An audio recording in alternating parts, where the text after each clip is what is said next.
Hello दोस्तों, आप सभी का स्वागत है अपने ही चैनल जीके माध्यिका पर। दोस्तों, आज के इस वीडियो में एसएससी जीडी एग्जाम का 23 जनवरी के फर्स्ट और सेकेंड शिफ्ट में पूछे गए क्वेश्चंस का एनालिसिस करेंगे और साथ ही दोस्तों सभी क्वेश्चन का आंसर के साथ एक्स्ट्रा फैक्ट भी देखेंगे। तो दोस्तों, अगर आपके आगे की डेट में एग्जाम है तो आपके लिए ये वीडियो काफ़ी हेल्पफुल रहेगा, इसलिए दोस्तों वीडियो के लास्ट तक जरूर देखिएगा और चैनल पर नए हैं तो चैनल को जरूर सब्सक्राइब कर लीजिएगा। ठीक है, तो चलिए आज का वीडियो शुरू करते हैं। तो दोस्तों, पहला प्रश्न पूछा गया है, अरुणाचल प्रदेश में मनाया जाने वाला उत्सव तोरगिया कितने दिनों तक चलता है। तो अरुणाचल प्रदेश में मनाया जाने वाला उत्सव तोरगिया कितने दिनों तक चलता है? 3 दिनों तक चलता है। कब कब चलता है? तो 10, 11 और 12 जनवरी को चलता है। ठीक है, अगला प्रश्न देखते हैं। क्वेश्चन पूछा गया है कि बेंगलुरु टेक समिट 2022 के रजत जयंती संस्करण का उद्घाटन किसने किया है। तो बेंगलुरु टेक समिट के रजत जयंती संस्करण का उद्घाटन किसने किया है? प्रधानमंत्री नरेंद्र मोदी ने किया है। ठीक है, अगला प्रश्न देखते हैं। क्वेश्चन पूछा गया है कि आयरन यानी लोहा की कमी से कौन सा रोग होता है। तो लोहा की कमी से कौन सा रोग होता है? एनीमिया रोग होता है। ठीक है, अब बात कर लेते हैं कि किस विटामिन की कमी से एनीमिया रोग होता है। तो विटामिन B6 तथा विटामिन B12 की कमी से एनीमिया रोग होता है। ठीक है, तो ध्यान रखिएगा। अगला प्रश्न देखते हैं। क्वेश्चन पूछा गया है कि 2011 जनगणना के अनुसार निम्न में से कौन दूसरा सबसे कम जनसंख्या वाला राज्य है। तो 2011 जनगणना के अनुसार निम्न में से कौन दूसरा सबसे कम जनसंख्या वाला राज्य है? मिजोरम है। ठीक है, अब बात कर लेते हैं कि सबसे कम जनसंख्या घनत्व वाला राज्य कौन सा है। तो सिक्किम है। ठीक है, और सबसे अधिक जनसंख्या घनत्व वाला राज्य उत्तर प्रदेश है। ठीक है, सबसे अधिक जनसंख्या घनत्व वाला राज्य की बात करें तो बिहार है और सबसे कम जनसंख्या घनत्व वाला राज्य अरुणाचल प्रदेश है। ठीक है, तो सभी फैक्ट को ध्यान रखिएगा। अगला प्रश्न देखते हैं। कार्बन के परमाणु संख्या कितनी है। तो कार्बन के परमाणु संख्या कितनी है? 6 है। ठीक है, अब बात कर लेते हैं कि कार्बन की द्रव्यमान संख्या कितनी है। तो 12.011 है और इसका सिंबल होता है कैपिटल C। ठीक है, अगला प्रश्न देखते हैं। विधवा पुनर्विवाह के पक्ष में किसने आंदोलन चलाया था। तो विधवा पुनर्विवाह के पक्ष में किसने आंदोलन चलाया था? ईश्वर चंद्र विद्यासागर ने 7 दिसंबर 1856 को कोलकाता में पहली बार विधवा पुनर्विवाह अपने दम पर करवाया था।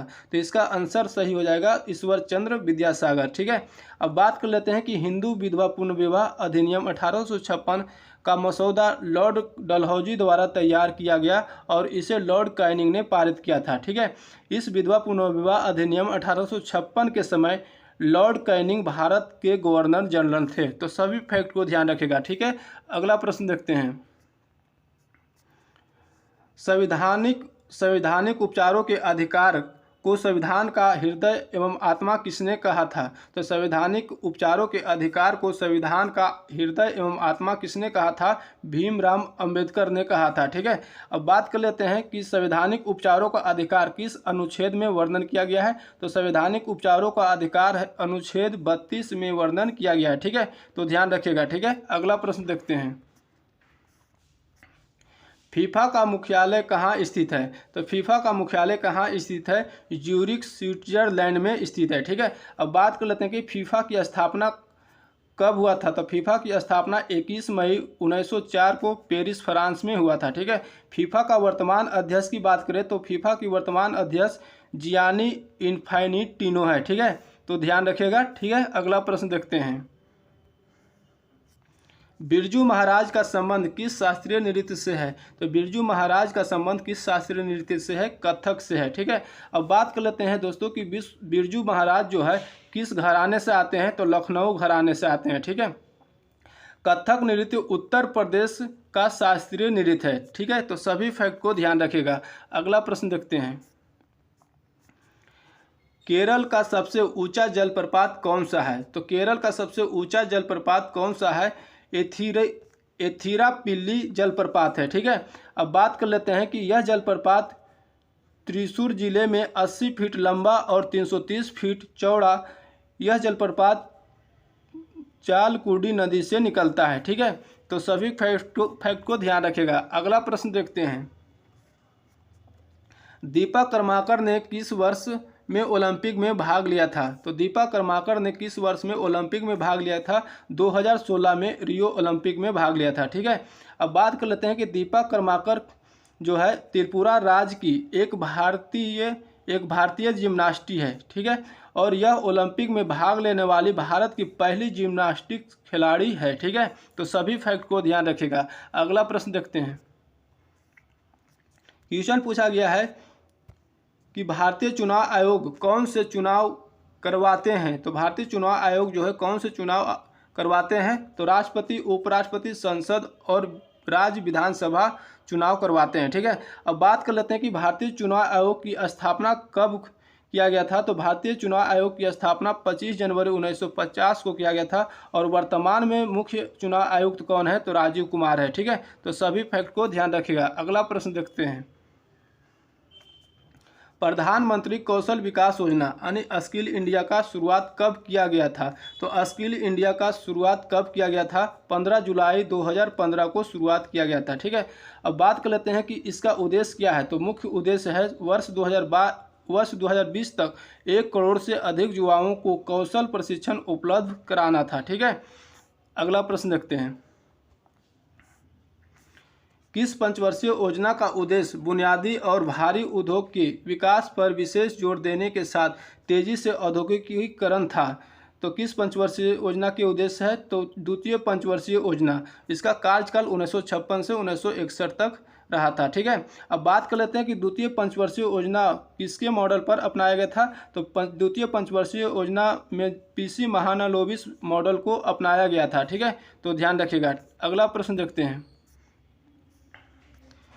क्वेश्चन पूछा गया कि भारत का मानक समय GMT खाली स्थान है।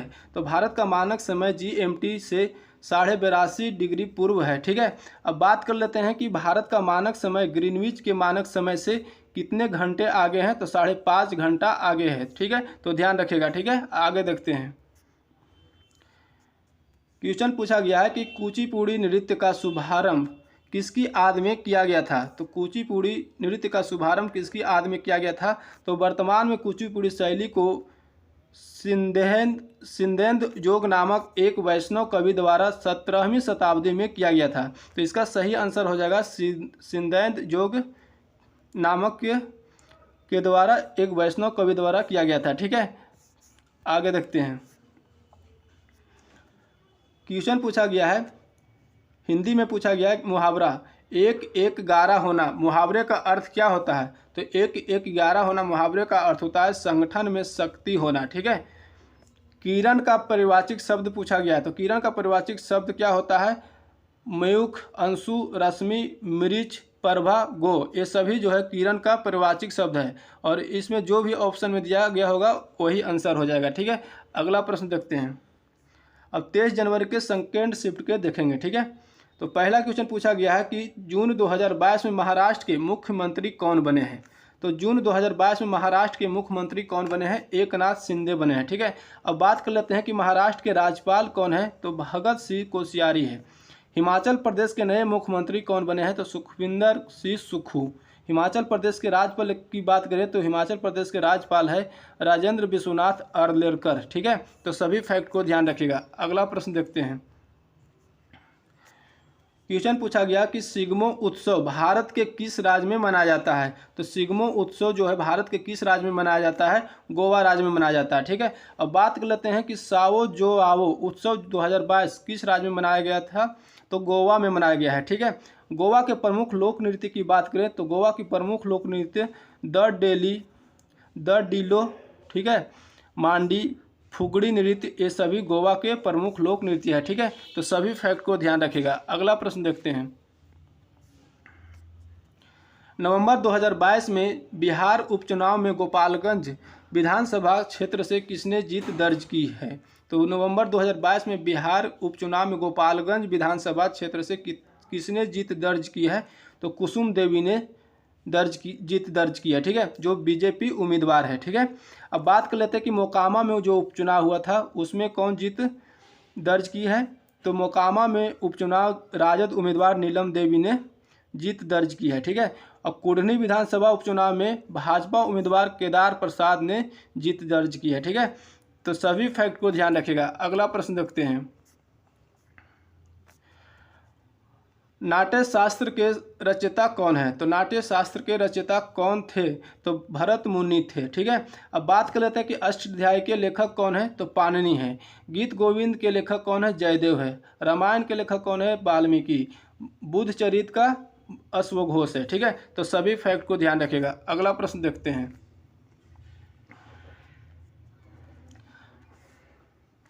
फिर से दोस्तों यही क्वेश्चन आ गया, आगे देखते हैं। विश्व का सबसे लंबा लिखित संविधान किस देश का है? तो विश्व का सबसे लंबा लिखित संविधान किस देश का है? भारत का है। ठीक है। अगला प्रश्न देखते हैं। क्वेश्चन पूछा गया कि 2011 की जनगणना के अनुसार किस राज्य की जनसंख्या घनत्व सबसे कम है? पहले शिफ्ट में पूछा गया था जनसंख्या घनत्व दूसरे नंबर पर किस राज्य का है सबसे कम, और इस बार पूछा गया है जनसंख्या घनत्व सबसे कम किस राज्य का है? तो अरुणाचल प्रदेश का है। ठीक है। अब बात कर लेते हैं कि सबसे अधिक जनसंख्या घनत्व वाला राज्य कौन सा है? तो बिहार है। ठीक है। आगे देखते हैं। कबड्डी के कोर्ट की लंबाई कितनी होती है? तो कबड्डी के कोर्ट की लंबाई कितनी होती है? 13 मीटर, यानी फीट में कहें तो 43 फीट। ठीक है। 13 मीटर यानी 43 फीट। अब बात कर लेते हैं कि पुरुष के लिए 10 बाई 13 मीटर होता है, यानी 33 फीट गुने 43 फीट। ठीक है। महिलाओं के लिए होता है 8 बाई 12 मीटर, यानी 26 फीट गुने 39 फीट। कबड्डी के खिलाड़ियों की संख्या कितनी होती है? कबड्डी में खिलाड़ियों की संख्या 7 होता है। ठीक है। तो सभी फैक्ट को ध्यान रखेगा। अगला प्रश्न देखते हैं। चरक किससे संबंधित है? चरक किससे संबंधित है? तो चिकित्सा यानी आयुर्वेद से संबंधित है। ठीक है। चिकित्सा या आयुर्वेद से संबंधित है। अब बात कर लेते हैं कि भारतीय चिकित्सा का जनक चरक को कहा जाता है। ठीक है। चरक जो है कुषाण वंश के शासक कनिष्ठ के समकालीन थे। ठीक है। तो सभी फैक्ट को ध्यान रखिएगा। अगला प्रश्न देखते हैं। वेम्पति चीना सत्यम जो है किस शास्त्रीय नृत्य के हैं? तो कुचिपुड़ी के है। ठीक है। अब बात कर लेते हैं कि बिरजू महाराज जो है किस शास्त्रीय नृत्य से संबंध रखते हैं? तो कथक से। ठीक है। लक्ष्मी नारायण शास्त्री कुचिपुड़ी शास्त्रीय नृत्य से संबंध रखते हैं। ठीक है। रुक्मणी देवी अरुणडले जो है भारतनाट्यम शास्त्रीय नृत्य से संबंध रखते हैं।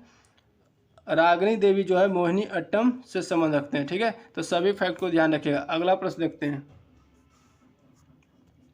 क्वेश्चन पूछा गया कि मीराबाई चानू 2021 में कौन सा पदक जीता है? तो मीराबाई चानू 2021 में कौन सा पदक जीता है? रजत पदक जीता है। ठीक है। अब बात कर लेते हैं कि मीराबाई चानू जो है टोक्यो ओलंपिक 2020 में मेडल लाने वाली प्रथम खिलाड़ी थी। ठीक है।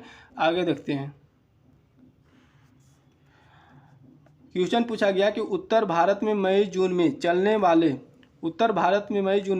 वाले गर्म हवाएं क्या कहलाती है? तो लू कहलाती है। ठीक है। अगला प्रश्न देखते हैं। परमाणु त्रिज्या क्या होती है? तो परमाणु त्रिज्या क्या होती है? किसी परमाणु के नाभिक केंद्र से उसके बाहरी इलेक्ट्रॉन कक्ष के बीच की दूरी परमाणु त्रिज्या होती है। ठीक है। अगला प्रश्न देखते हैं। कौन सी फसल उत्तर भारत में खरीफ और दक्षिण भारत में रबी की होती है? तो कौन सी फसल जो है उत्तर भारत में खरीफ और दक्षिण भारत में रबी की होती है? तो तिल जो है उत्तर भारत में खरीफ फसल तथा दक्षिण भारत में रबी फसल होती है। ठीक है। अगला प्रश्न देखते हैं। अनुच्छेद 166 किससे संबंधित है? तो अनुच्छेद 166 किससे संबंधित है? राज्य की सरकार के कार्य का संचालन राज्यपाल द्वारा माना जाएगा। ठीक है। अगला प्रश्न देखते हैं। हिंदी में क्वेश्चन पूछा गया कि गुरु का विलोम शब्द क्या होता है? तो गुरु का विलोम शब्द क्या होता है? लघु या शिष्य होता है। तो दोनों में से जो भी ऑप्शन में दिया गया होगा आंसर हो जाएगा। ठीक है। अगला प्रश्न देखते हैं। जल का परिभाषिक शब्द क्या होता है? तो जल का परिभाषिक शब्द क्या होता है? वारी, पानी, नीर, सलील, तोय, उदक, जीवन, अमृत, अम्बु, पेय, ये सभी जो है जल का परिभाषिक शब्द होता है। ठीक है। तो इनमें से जो भी ऑप्शन में दिया गया होगा वो आंसर हो जाएगा। ठीक है। अगला प्रश्न देखते हैं। अर्जुन का परिभाषिक शब्द कौन नहीं है? तो अर्जुन का परिभाषिक शब्द कौन नहीं है पूछा गया है। ठीक है। तो अर्जुन का परिभाषिक शब्द होता है धनंजय, कुंती सूत, पांडुनंदन, पार्थ, अर्जुन, विजय रथ। गांडीवधर, कपिध्वज, धनुर्धर, सव्यसाची, ये सभी जो है अर्जुन का परिवाचिक शब्द है। तो इनमें से जो भी ऑप्शन में नहीं दिया होगा आंसर हो जाएगा। ठीक है, आगे देखते हैं। जिसका कोई नाथ न हो, मुहावरे का अर्थ क्या होता है? तो जिसका कोई नाथ न हो अनाथ होता है। ठीक है,